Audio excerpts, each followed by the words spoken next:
बच्चे का भी वीजा लगता है क्या? कंफ्यूज हो रहे हैं, कैसे लगेगा, उसकी प्रोसेस क्या होती है, समझ नहीं आ रहा। तो आपको घबराना नहीं है, बस अपनी कुर्सी की जो है पेटी बांध ले और हम उड़ान भरने के लिए तैयार हो गए। देखिए, आज हम बहुत ही इजी स्टेप में जो है समझने की कोशिश करेंगे कि बच्चे का वीजा लगता है या नहीं लगता है, उसमें फीस में कुछ डिस्काउंट मिलता है नहीं मिलता है, उसकी प्रोसेस क्या होती है, क्या अडल्ट की तरह ही उसकी प्रोसेस होती है या कुछ उसके लिए अलग से कोई प्रोसेस होती है। तो आपको मैं इतनी आसान भाषा में समझाऊंगा कि जब भी आप वीडियो देख के उठेंगे तो मैं आपको गारंटी दे सकता हूं कि आप जो है बच्चे की वीजा प्रोसेस समझ चुके होंगे। देखिए, कोई भी कंट्री, हम नेपाल एंड भूटान के अलावा हम अगर अपने बच्चे के साथ ट्रेवल करते हैं तो हमें उस कंट्री का वीजा लेना पड़ता है। भले ही वो एक छोटी सी कंट्री हो, चाहे वो यूएसए, यूके, ऑस्ट्रेलिया, कनाडा हो, चाहे वो थाईलैंड हो, चाहे मालदीव हो, चाहे श्रीलंका हो, डिपेंड करता है कि हमें उस कंट्री का वीजा किस तरीके से मिलता है। एग्जाम्पल के तौर पे 2-3 कंट्री हम समझ लेते हैं, जैसे कि थाईलैंड है। थाईलैंड का वीजा हमें पहले से लेने की जरूरत नहीं है, वीजा ऑन अराइवल है तो हमें ऑन द स्पॉट एयरपोर्ट पे ही मिल जाएगा। लेकिन वीजा हमें बच्चे का वहां भी ऑन अराइवल लेना ही पड़ेगा, ऐसा नहीं है कि हमें वीजा ऑन अराइवल लेना नहीं पड़ेगा। सेकंड हम समझते हैं ऑस्ट्रेलिया का। जैसे ऑस्ट्रेलिया है, ऑस्ट्रेलिया जो है इंडियन पासपोर्ट होल्डर को ई वीजा की फैसिलिटी देती है। तो आप जब अपना वीजा अप्लाई करेंगे, उसके साथ जब आपको पूछा जाता है कि आप इंडिविजुअल अप्लाई कर रहे हैं या फैमिली के साथ अप्लाई कर रहे हैं, तो जब आप फैमिली के साथ वाला ऑप्शन चूज करते हैं तब आपको बताना पड़ता है कि मैं अडल्ट कितने हैं, माइनर कितने हैं, वो सब आपको डिटेल देनी पड़ती है। ठीक उसी तरीके से हम एक बात करते हैं कनाडा या यूएसए की। तो कनाडा भी अगर आप अपने बच्चे के साथ ट्रेवल कर रहे हैं तो आपको स्टिकर वीजा लगता है, बाकायदा आपको एम्बेसी जाना पड़ता है और वहां पे वीजा अप्रूवल के बाद आप ट्रेवल कर सकते हैं। ये तो हो गई बेसिक चीज। अब बात करते हैं कि बच्चे के अगर हम ट्रेवल करते हैं तो बच्चे की वीजा के लिए क्या क्या डॉक्यूमेंट्स चाहिए होते हैं। देखिए, सबसे पहले बच्चे का चाहिए होता है पासपोर्ट, जिसकी वैलिडिटी 6 मंथ जो है बाकी हो।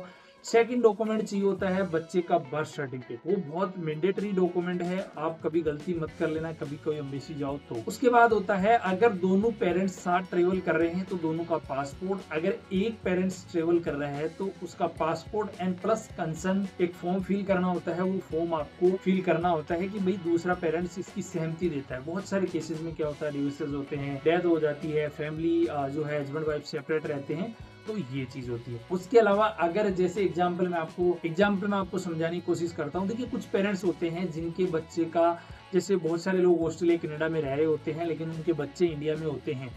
तो अगर जैसे आप ऑस्ट्रेलिया का वीजा अप्लाई कर रहे हो तो अगर आपके पेरेंट्स में से वहाँ कोई रह रहा है तो वहाँ का वीजा अगर ऑलरेडी वैलिड है, ग्रांटेड है, तो आप उसकी कॉपी लगा दो ताकि इजी। लेकिन अगर सिंपल सी भाषा में मैं इस चीज को समझाना चाहूँ तो आपको डेफिनेटली अगर आप अपने बच्चे के साथ ट्रेवल कर रहे हैं तो आपको वीजा लेना ही पड़ेगा। ऐसा कोई ऑप्शन नहीं है कि बिना वीजा के बच्चा ट्रेवल कर लेगा। उसके बाद बात करते हैं कि बच्चे की फीस क्या लगती है। देखिए, जैसे इंडिया, ठीक उसी तरीके से कुछ कंट्री जो है वीजा फीस के अंदर डिस्काउंट देती है। एग्जाम्पल के तौर पे समझने की कोशिश करते हैं, अगर आप ऑस्ट्रेलिया का वीजा अप्लाई कर रहे हैं तो आपको पूरी फीस पे करनी पड़ेगी। $190 जो है अडल्ट की फीस है और वही $190 जो है आपको अपने बच्चे की फीस पे करनी पड़ेगी। ठीक, अगर हम इसका उल्टा स्पेन जाते हैं तो स्पेन अगर आपके बच्चे की एज 6 साल से कम है तो आपको जो है 50% डिस्काउंट मिलता है फीस के अंदर। एंड अडल्ट की फीस जो लगती है वही लगती है अराउंड 80 यूरो जो है। इसी तरीके से जैसे कुछ कंट्रियों का वीजा फ्री है तो वो अडल्ट के लिए भी फ्री है, चाइल्ड के लिए भी फ्री है। ठीक है,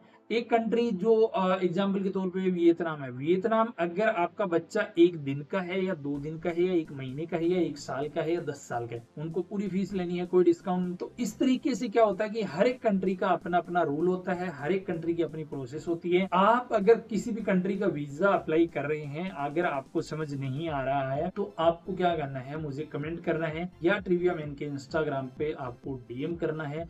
मैं आपको पूरी जो है हेल्प करने की कोशिश करूंगा ताकि जो है आपको अपने बच्चे का वीजा लेने में कोई दिक्कत ना हो और आप आसानी से ये चीज समझ जाएं। तो मैं आपसे यही उम्मीद करूंगा कि आप जो है ये चीज समझ गए होंगे और अगर इसके अलावा भी नहीं की समझ आई तो आप जो है मेरे चैनल को सब्सक्राइब कर लेना, इंस्टाग्राम पे फॉलो कर लेना। मैं ट्रेवल से रिलेटेड स्पेशली बच्चों के साथ ट्रेवल कैसे करते हैं वो वीडियो मेरे यूट्यूब चैनल पे एंड इंस्टाग्राम पे आपको मिलते हैं।